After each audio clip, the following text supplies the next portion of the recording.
Welcome to a new Let's Play with me, Matthew Caddis, aka Puggy. So, we continue the Donkey Kong Country series with Donkey Kong Country 3, Dixie Kong's Double Trouble. The version I am playing is the only version that's available in HD, the SNES version, which, to be honest, I do still like, so yeah. And this one is interesting because apparently I'm decided to reset it. There was a reason for this. I lost all of the recordings, including this one, because one of my USB devices decided to crash. So yes. But that being said, yeah, this game is actually harder than Donkey Kong Country 2, and that was a pretty hard game. But yeah, for reasons we'll see once we begin it. But yes, the main reason I say that I'm playing the SNES version is that the Game Boy Advance version actually has, dare I say it, a completely different soundtrack to this one. Seriously, composed by David Wise. And this is where I think this game is very different. So basically the story is that Donkey Kong and Diddy Kong have taken a vacation, or a holiday should I say, in the Northern Kremisphere, and although now they've gone missing. Yes, and apparently there is the fact that there is a new weapon in this game called by the name of KAOS. Again, we'll see that a little later. And also, K. Rool is still the villain here. I'm going to say that now, but I'm not going to reveal his name until a bit later. Anyway, the first area I'll go to is to Lake Orangatanga. And you'll see, before I went here, that I spoke to, dare I say, to Funky Kong, who, instead of doing flights now, it apparently does boats. Seriously. So yeah, in this case the motorboat. And we'll get to that a bit later. Anyway, here's the first level, Lakeside Limbo. And it probably has one of my favourite tracks in the game, actually. A lot of the tracks in this game were not done by David Wise. He did do a few, but not as... And he didn't do the whole soundtrack like with thing. Instead, some of them are done by Evelyn Fisher. This is easily my favourite one she's done. Anyway, into the first bonus stage we go. Yes, bonus stages are still here in Donkey Kong Country 3. So, yeah. And in this one, like before, we have to collect the stars. So, yeah. And the other thing that I'm completely overlooking is our new companion with Dixie, which is Kiddy Kong. Yes, Kiddy Kong is quite a strong Kong. He can pick you up and actually can bring down big enemies just like Donkey Kong. Also returning are the DK coins, this time held by these Kremlings known as coins with a K. So yeah. So what you have to do is throw the metal barrel at them. If you miss, it does respawn, although it can be a bit annoying. So yeah. But yeah, you don't now have to look through the stages. You have to knock them out. Although knocking the coins out is a bit hard. Also, there are no Krem coins in this game. No, there is the equivalent of the Lost World from Donkey Kong Country 2, but yeah, that isn't here now.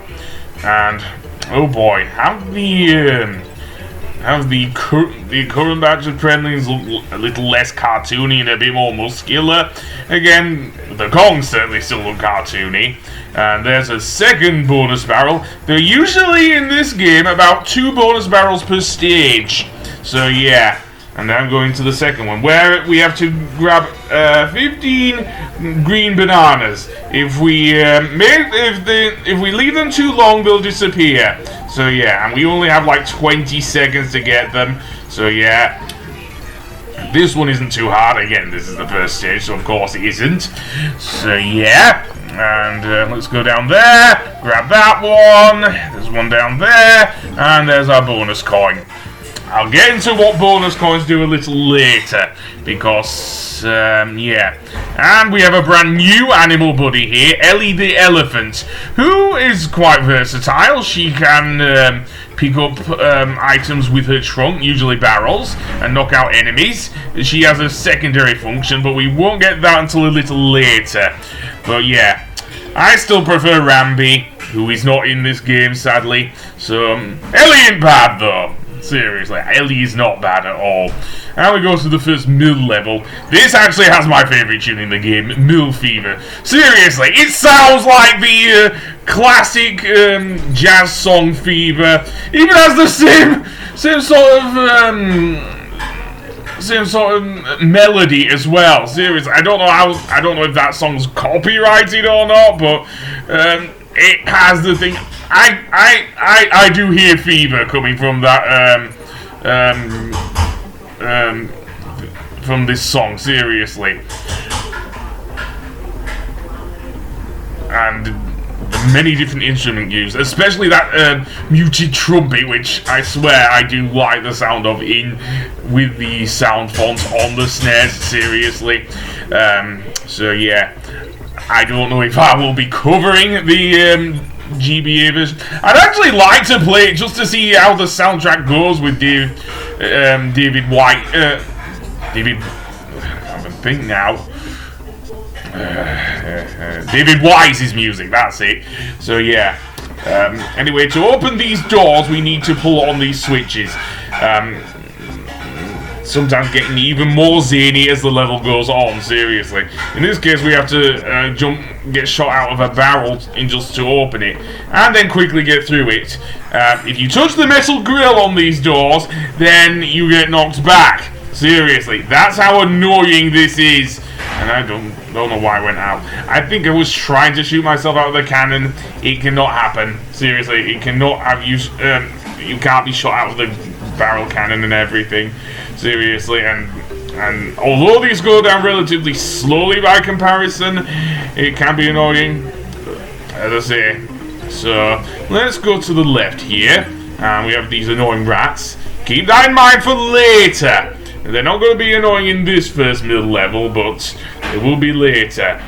So what do we have here? Yet another thing over here. So let's show ourselves upwards, indeed, and there we go, and go straight through the door. Don't knock me back, man! You weren't there when I was dealing with the thing, so yeah, okay, so I want to hook the right wall and go straight through the door. There we go, so yeah. By the way, these are the replacements for the zingers. They're called buzzers, and they serve the same purpose as the zingers, namely being invincible bees that you can only destroy with a barrel. So, yeah.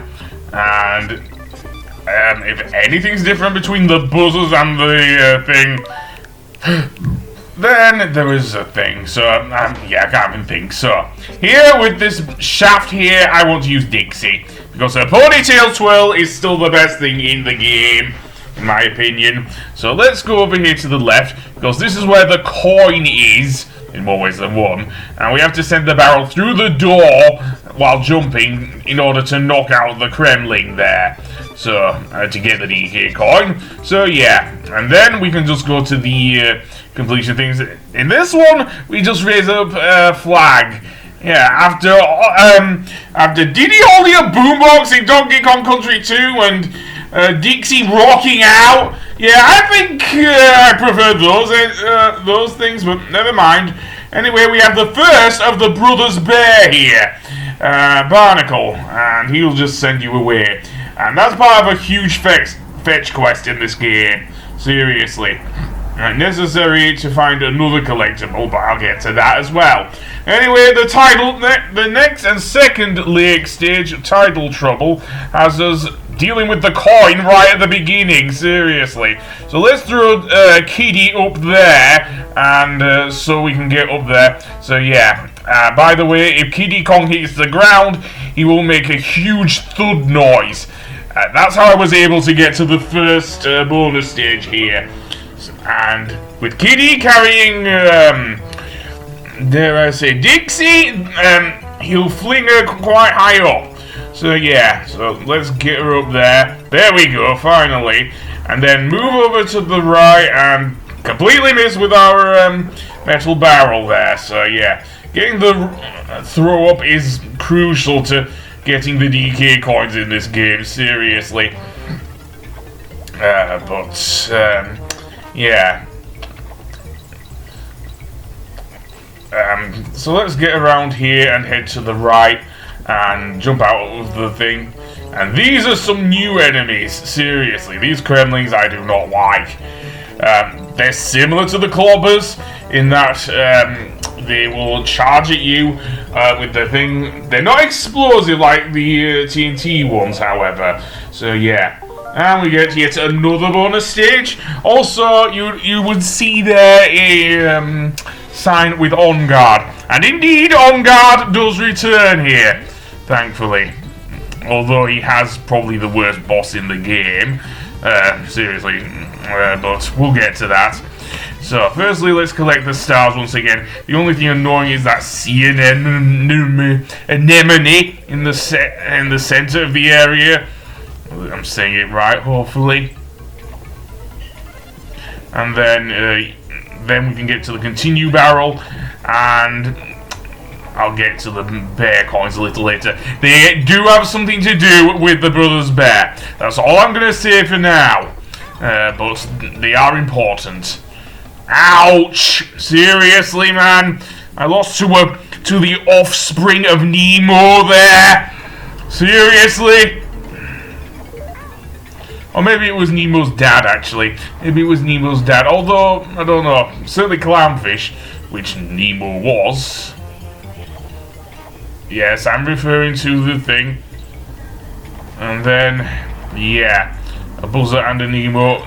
Sorry, I can't. Clownfish. And oh boy, I'm losing to a bird of all things. Killing these birds will actually give you various items, such as the Kong letters, for example. And I died there, seriously. Yeah. Also, the death music is not as good. Seriously, it always follows a certain pattern, seriously. Same tune as Donkey Kong Country 2, but yeah. It's not as good as Donkey Kong Country 2, is the music. If there's anything I dislike about Donkey Kong Country 3, the SNES version at least, it is some of the music. Not all. This song does still have some decent songs. Again, the bonus stage music is still brilliant. I believe that was done still by David Wise. It certainly is to his certainly style anyway, compared to Evelyn Fisher's music, which is still pretty good. I mean, she also did some work on Donkey Kong 64 alongside